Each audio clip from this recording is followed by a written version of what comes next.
Hello tout le monde, c'est Jordan, j'espère que vous avez passé de bonnes fêtes de fin d'année, une bonne fin 2017 et que vous êtes prêts pour entamer 2018. En ce début d'année, j'avais envie de vous partager un message qui est que la vie est trop courte pour se faire chier dans un job qui ne vous plaît pas.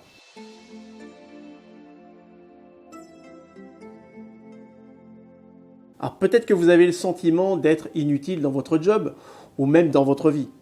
Peut-être que vous avez une impression de stagner dans votre vie personnelle. La vie est trop courte pour se faire chier dans un métier qui ne vous plaît pas. La vie est trop courte pour investir du temps et de l'énergie dans quelque chose qui contribue à alimenter votre frustration et votre anxiété. Trouver le job idéal, le job qui vous fera vibrer et qui vous ressemble, peut s'avérer être complexe, surtout lorsque vous avez le nez dans le guidon, lorsque vous passez votre temps à travailler, lorsque vous rentrez le soir et que vous n'avez plus assez d'énergie pour réfléchir sur vous-même. Et encore plus lorsque vous vous lancez dans une vie active avec cette idée qu'il faut travailler. Alors, peu importe le métier, du moment que l'on n'est pas là comme ça sans rien faire.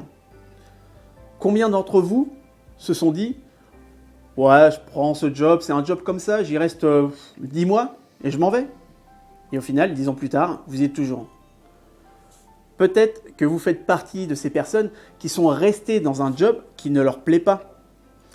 Peut-être que vous vous dites que vous êtes juste trompé de job, que vous auriez dû aller au-delà de votre besoin de sécurité à l'époque, dont celui-ci s'est aujourd'hui transformé en besoin d'épanouissement. Même si ce job vous permet de survivre, il est possible que vous ressentiez une sorte de désespoir vis-à-vis de votre carrière à venir. Je trouve des enquêtes avec des résultats qui ne sont jamais les mêmes d'ailleurs. Et la dernière enquête en question que j'ai trouvée, c'est une enquête de la CFDT qui affirmait que 3 salariés sur 4 aimeraient leur métier. Mais à côté de ça, la moitié d'entre eux estiment qu'une carrière idéale doit permettre de changer de métier. Vous pouvez apprécier les tâches, certaines conditions de travail, l'ambiance et tout de même ressentir un manque ou une frustration. J'ai un jour lu les résultats d'une enquête d'une université américaine qui soulignait que l'on peut exercer un métier qui ne nous correspond pas totalement ou un métier différent de sa formation initiale et se sentir bien dans ses baskets et satisfait de sa situation. Un jour, j'accompagnais une personne qui travaillait dans la finance. Elle m'expliquait qu'avant son CDI et à la sortie de ses études, elle a eu une période creuse. Dans laquelle elle a eu plusieurs petits boulots. Dans ces petits boulots, qui n'ont rien à voir avec la finance, elle m'a confié qu'elle avait travaillé en tant que chauffeur-livreur et que c'est un métier qu'elle a fait presque 1 an. Et elle n'a jamais été aussi épanouie dans sa vie qu'à cette époque. Elle m'a même dit qu'elle échangerait bien son job dans la finance pour celui-ci.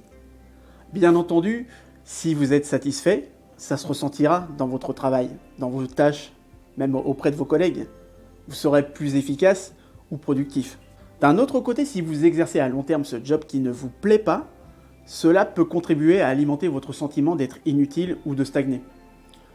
Je sais aussi que cela peut être anxiogène, notamment avec toute cette frustration et stress emmagasiné.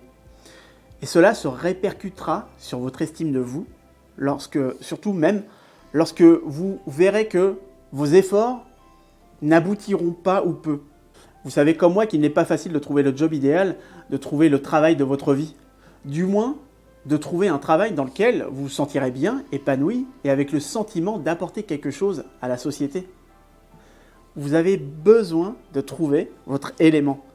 Ken Robinson, qui est un expert de l'éducation et un professeur, dit dans son livre « L'élément, quand trouver sa voie peut tout changer », que l'élément est en réalité le point où se rencontre tout ce qui vous fait vous sentir bien et que vous avez envie de faire. Vous devez donc partir en exploration à l'intérieur de vous-même. Si vous voulez faire des choix cohérents avec vous-même, vous devez d'abord apprendre à vous connaître. Apprendre à vous connaître pour vous faire confiance et aller au-delà de vos peurs. De vos peurs d'échouer, de la peur de l'inconnu, du changement, etc. et apprenez à vous tromper car autrement rien de nouveau arrivera dans votre vie et vous aurez l'impression de rejouer le même disque rayé indéfiniment. Ne culpabilisez donc pas d'accumuler toutes ces expériences professionnelles, même si elles ne sont pas forcément cohérentes avec votre formation, car ça a son côté quand même positif. Celui de découvrir vos limites, vos capacités et ce que vous êtes disposé à faire et ce que vous n'êtes pas prêt à accomplir. Donc acceptez vos limites tout comme vos erreurs, car ce sont des invitations au changement pour vous aider à profiter de façon plus réaliste et créative de vos capacités. Certaines personnes sont complètement abattues lorsqu'elles ne se sentent plus à leur place. Elles ne savent plus comment réagir, comment rebondir ou quelle direction prendre, tout simplement. Laissez-moi vous dire que la façon dont vous réagissez face à ce type de situation déterminera votre direction. Car les choses extraordinaires se produisent lorsque vous sortez de votre routine, au moment où vous reconsidérerez enfin votre trajectoire et que vous reprendrez en main ces passions qui vous correspondent et qui vous conduiront vers de nouveaux horizons. Alors remettez-vous sur vos deux pieds et gardez le cap jusqu'à la destination finale. Voilà, j'avais envie de vous partager ce message. Comme d'habitude, à chaque fin de vidéo, laissez-moi vous partager cette annonce. Si vous avez un projet de reconversion professionnelle, que vous souhaitez trouver votre voie ou même que vous avez un projet de création d'entreprise, je vous invite à me contacter directement sur mon site osebriller.com et à m'exposer votre projet à l'aide de l'onglet Séance découverte. Quant à nous, on se retrouve pour une prochaine vidéo. D'ici là, prenez soin de vous, profitez-en et osez briller en 2018.